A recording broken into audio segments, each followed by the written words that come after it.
આપણે જ્યારે નાના હતા ત્યારે આપણાને બધા જ તહેવારો બહુ ગમતા, પણ રાહ ફક્ત એક જ તહેવારની જોવાતી, ગણપતિ. યાદ છે બાળપણનો એ ગણેશ ઉત્સવ, જ્યાં કોઈ ડીજે નહીં હતું, ના કોઈ ઢોલ નગારા હતા, ના કોઈ મોટો પંડાલ કે ના કોઈ પૈસાનું ટેન્શન.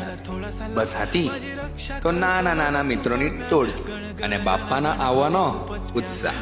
અને હવે મોટા થયા બાદ ઘરની જવાબદારી, કામનું ટેન્શન અને ભાગદોડ ભરી જિંદગીમાં આપણા બધાના પ્રિય કિસ્સાઓ યાદ કરવાનો સમય જ નથી રહ્યો.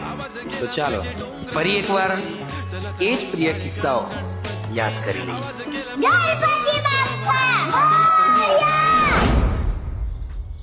ભાઈ વાટિકા વાળા આ વખતે ગણપતિમાં ડીજે લાવવાના.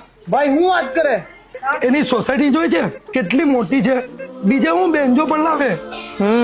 પણ ભાઈ લોકોનું ઉઘરાણું જ 2-3 લાખ રૂપિયા થાય, કરે જ ને પછી એ લોકો. ને મેઇન વસ્તુ એ છે કે ત્યાંનું મેનેજમેન્ટ બધા છોકરાઓના હાથમાં છે. હા, મેઇન વસ્તુ જ એ છે, એટલે જ તો ત્યાં બધા તહેવાર આટલી સારી રીતે ઉજવાય છે. અને અહીંયા ભાઈ તમે લોકો સાંભળું, અરે બાપા આવે છે. હા તો એ તો બધું મોટા લોકોના હાથમાં છે ને, તો એ લોકો કરે મેનેજમેન્ટ.